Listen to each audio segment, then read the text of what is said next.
ग्राम सभा महाराजगंज है, उसी ये लखनऊ मोहान मार्ग है और इसी पे एक बड़ा हादसा हुआ। आप देखिए रेस्क्यू चल रहा है, काफ़ी पुलिस बल यहाँ पे तैनात है। आप देखिए रेस्क्यू चलाया जा रहा है, लेकिन दोनों साइड से रोड जाम होने के कारण अभी रेस्क्यू में काफ़ी दिक्कतें आ रही हैं, क्योंकि बड़ी गाड़ी है और बड़ी गाड़ी यहाँ पे जो जाम के कारण कोई ऐसी बड़ी मशीन नहीं आ पा रही है जो इस जो ट्रक पलटा हुआ है उसको साइड किया जा सके, क्योंकि काफ़ी बड़ा ट्रक है और जेसीबी के मदद से उसको हटाने का प्रयास किया जा रहा है। लेकिन अभी तक ये ऐसा यहाँ के लोगों को कहना 1.5 घंटे से ज़्यादा हो चुका है, 1.5 घंटे से ज़्यादा का समय हो चुका है, लेकिन यहाँ पे कोई आधुनिक मशीन नहीं आ पाई कि रेस्क्यू समय से किया जा सके।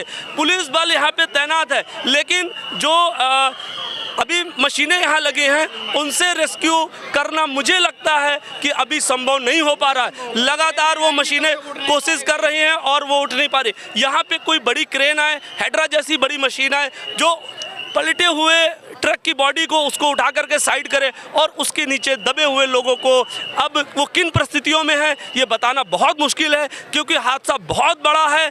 गाड़ी के नीचे जिस तरह से लोग दब गए हैं ये बहुत ही बड़ा हादसा है। बड़ा मुश्किल हो पाएगा कि अभी कि कैसे ये रेस्क्यू करेंगे। दोनों साइड से रोड जाम है, लखनऊ से आने वाली रोड पूरी तरह से जाम है और हसनगंज मोहान से आने वाली रोड पूरी तरह से जाम है। अब प्रशासन किस प्रकार से लोगों को यहाँ पे मशीनों को लाएगा और इसके नीचे दबे हुए लोगों का रेस्क्यू कर पाएगा, ये बड़ी चुनौती है। यहाँ के लोगों का लगातार कहना है कि ये हादसा आज पहली बार नहीं हुआ, इससे पहले भी कई बार ऐसे हादसे हो चुके हैं। और अब देखना है इस रोड, ये जो अंडर कंस्ट्रक्शन रोड है, जो निर्माणाधीन रोड है, इसी के कारण यहाँ के स्थानीय लोगों का कहना है कि लगातार ये हादसे हो रहे हैं। आखिर इन हादसों का कौन जिम्मेदार होगा, इसकी कौन जिम्मेदारी लेगा, ये देखने की बात है। अभी तक यहाँ पे जो अनुमानित बताया जा रहा है 3 बॉडियाँ यहाँ से जा चुकी हैं। जी हाँ, 3 लोगों की बॉडियाँ यहाँ से जा चुकी हैं।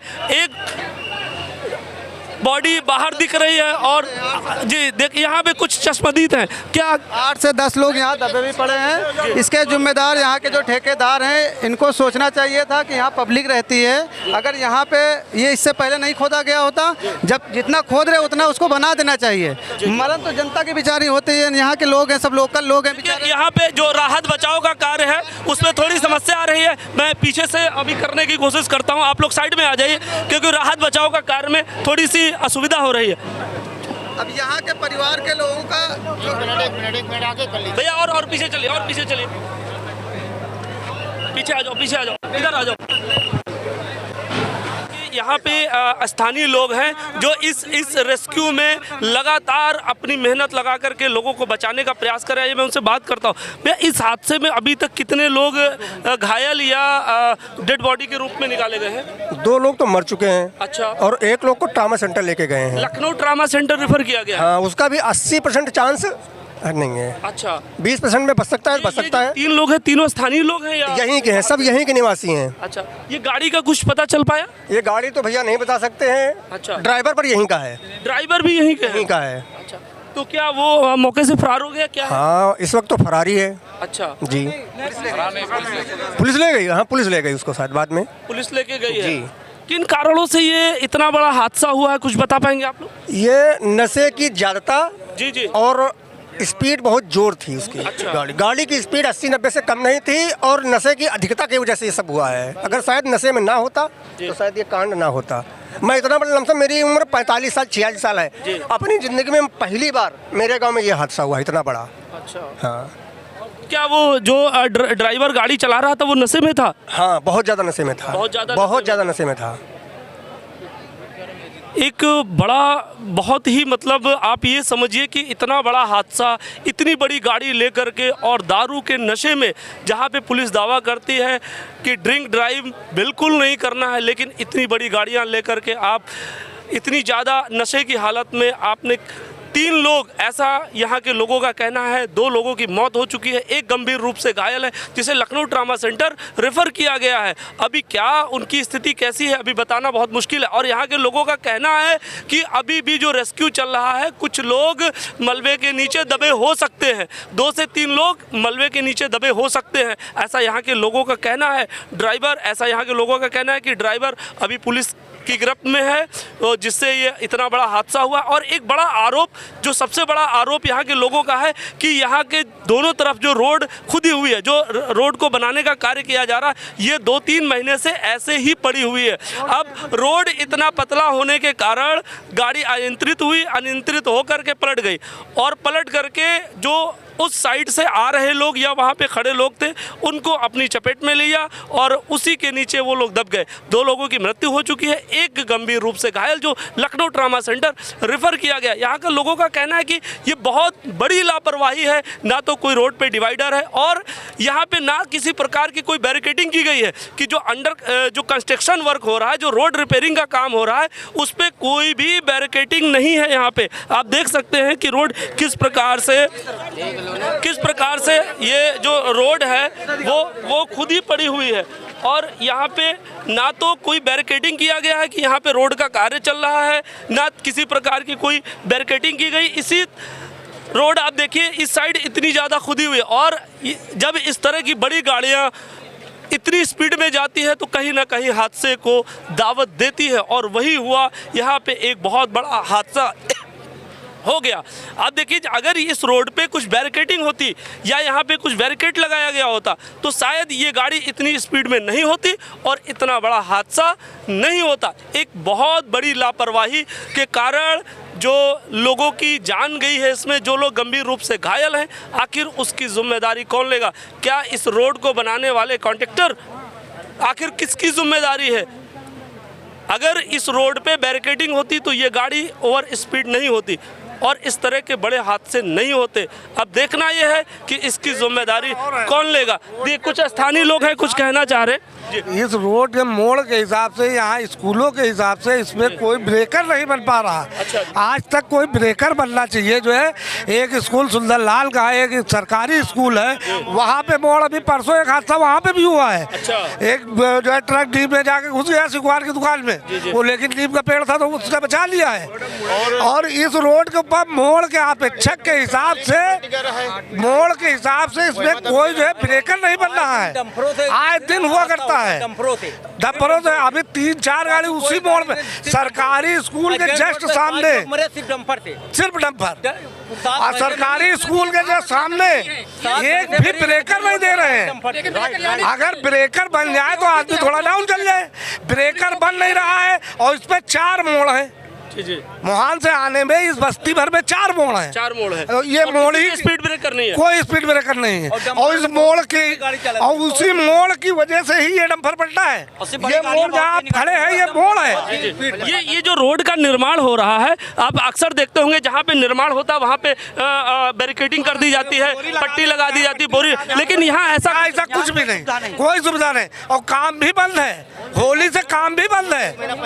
होली के पहले काम चल रहा था, होली वाले दिन से काम बंद है, तो आज तक काम भी बंद है और दोनों पट्टी खुदी पड़ी है।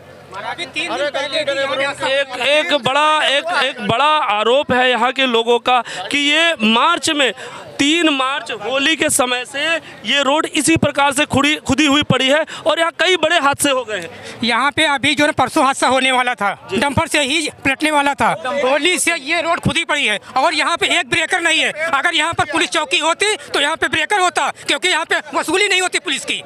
ये लापरवाही जो है ना पुलिस की है पूरी। यहाँ पे मीटर लगनी चाहिए, मीटर लगनी, कोई चीज नहीं है, ना तो ब्रेकर है ना कुछ भी है यहाँ पे। क्यों नहीं है?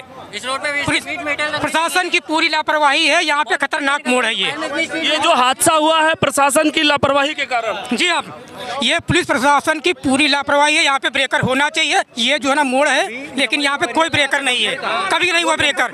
ब्रेकर है, पुलिस चौकी है, बॉर्डर पे ब्रेकर बने हुए हैं। जहाँ जहाँ पुलिस चौकी है वहाँ पे आपको ब्रेकर मिलेंगे, लेकिन यहाँ पर नहीं हो सकता ब्रेकर। क्यों नहीं है? एक बड़ा आरोप है यहाँ के स्थानीय लोगों का कि इस रोड पे कोई भी स्पीड ब्रेकर नहीं है। अगर स्पीड ब्रेकर होता तो और बड़ी बड़ी गाड़ियों का यहाँ से आवागमन लगातार 24 घंटे रहता है। और उसका कारण भी है कि ये मोहान रोड है वो कानपुर और बांगरमऊ दोनों रोडों को जोड़ता है। उसके कारण जो बड़ी गाड़ियां हैं लखनऊ जाने वाली वो लगातार इससे आती जाती रहती है। इसी के कारण और काफ़ी स्पीड भी रहती है। इन्हीं के कारण यहाँ पे एक बड़ा हादसा हो गया। जानकारी पूर्व विधायक श्री राधेलाल रावत जी यहाँ पे मौके पर आए हैं, मौजूद है। चलिए मैं उनसे बात करता हूँ। ये कितना बड़ा हादसा है विधायक जी?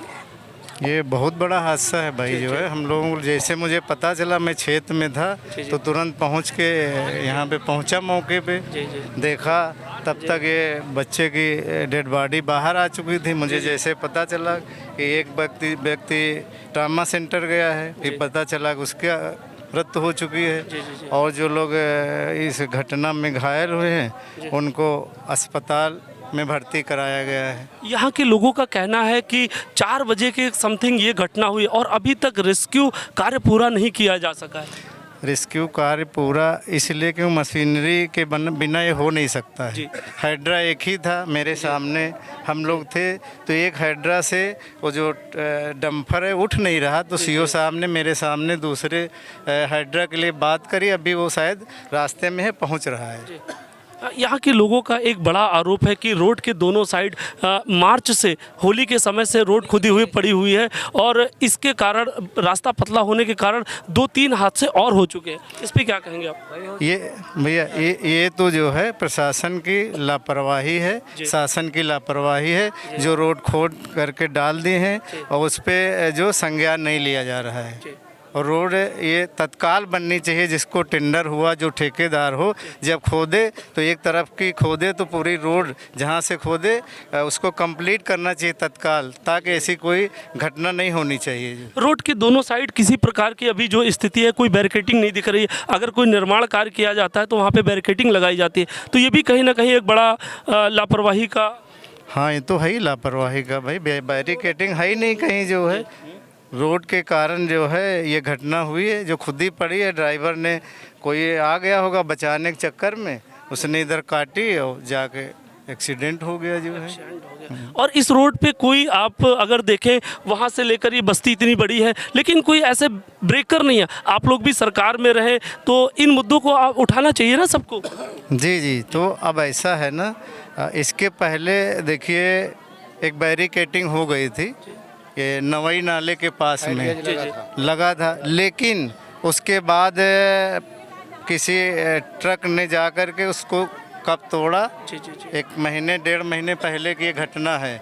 जब से इधर का बैरिकेडिंग टूट गई है उसके बाद फिर ये लोडेड ट्रक इधर से गुजरना शुरू किए, क्योंकि उधर से इनको जो है उस जाने पे जो है टोल टैक्स बचत की वजह से इधर से लोग ट्रक निकाल लेते हैं। लेकिन इस पे कोई स्पीड ब्रेकर ऐसा कुछ भी आप अगर देखें वहाँ से लेकर के इस रोड पे कोई ऐसा स्पीड ब्रेकर नहीं। एक बस्ती है, बस्ती के अंदर क्या इतने बड़े वाहन इतनी स्पीड में चलने चाहिए? ऐसा नहीं चलने चाहिए, लेकिन स्पीड ब्रेकर बने ही नहीं। ये शासन प्रशासन की लापरवाही है जो है। जी नहीं, काफ़ी समय से ऐसा यहाँ के लोगों का कहना है कि ये इस रोड पे अभी तक जो स्पीड ब्रेकर होने चाहिए, जैसे ये टर्न है, मोड़ है, यहाँ पे स्पीड ब्रेकर होना चाहिए, लेकिन कभी नहीं रहा यहाँ पे स्पीड ब्रेकर। ये कहीं ना कहीं एक बड़ी लापरवाही है। अभी तक मेरे संज्ञान में इधर कोई स्पीड ब्रेकर नहीं रहा। जी कभी नहीं रहा। होना चाहिए या नहीं होना चाहिए? होना चाहिए जो, होना चाहिए जो। अगर आज स्पीड ब्रेकर होता तो शायद इतना बड़ा एक्सीडेंट, इतनी बड़ी लापरवाही, इतनी बड़ी घटना न होती जो है। ये जो लापरवाही हुई है, या स्पीड ब्रेकर होते तो गाड़ी स्लो होकर निकलती इस मोड़ पे जो है। आप प्रशासन से क्या कहना चाहेंगे? हम प्रशासन से मांग करेंगे कि ये जो मृत्यु हुई है इनके परिजनों को तत्कालिक राहत दी जाए और जिस सड़क खुद ही पड़ी है इसको तत्काल निर्माण कार्य कराया जाए। ठीक है, बहुत बहुत धन्यवाद। हमारे साथ पूर्व विधायक श्री राधेलाल जी थे। उनका कहना है कि जो पीड़ित परिवार है, जिन लोगों ने अपने परिजन को खोया, इस दर्दनाक हादसे में उनकी सरकार तत्काल मदद करे और आगे कोई इस तरह का हादसा ना हो, उसकी पूरी व्यवस्था की जाए। जो खुदा हुआ रोड पड़ा हुआ उसको तत्काल बनाया जाए, यहाँ पे स्पीड ब्रेकर की व्यवस्था की जाए ताकि आगे इस प्रकार के जो घटनाएं हैं इस रोड पे ना हो सके। दर्दनाक हादसे में 4 लोगों की जान चली गई है। बहुत ही दर्दनाक हादसा था। हादसा इतना भीषण था कि 4 बजे से लेकर के अभी रात के 9:30 10 बजने वाले हैं और लगातार रेस्क्यू किया जा रहा था। रेस्क्यू के समय कई सारे रेस्क्यू टीम को चैलेंजेस थे, जैसे फायर हो जाना, उसमें आग लग गई, जिस गाड़ी से ये एक्सीडेंट हुआ उसमें आग लग गई, बहुत सारा चैलेंजेस था। ऐसे में 4 लोगों की इस दर्दनाक हादसे में मौत हो गई है और अभी भी कुछ रेस्क्यू कार्य बचा हुआ है। जो यहाँ का स्थानीय प्रशासन है वो लगातार इस काम को करने का प्रयास कर रहा है और अब ये जो रेस्क्यू है अंतिम पड़ाव पर है, क्योंकि गाड़ी यहाँ से हटा दी गई है। जो डेड बॉडियाँ थी उनको मोर्चरी भेज दिया गया है और अभी अगर कुछ मलबा है तो उसको यहाँ के जो स्थानीय प्रशासन है उसको हटाने का काम कर रहा है। कैमरामैन राजन के साथ में सुशील कुमार, सच की आवाज़, वेब न्यूज़।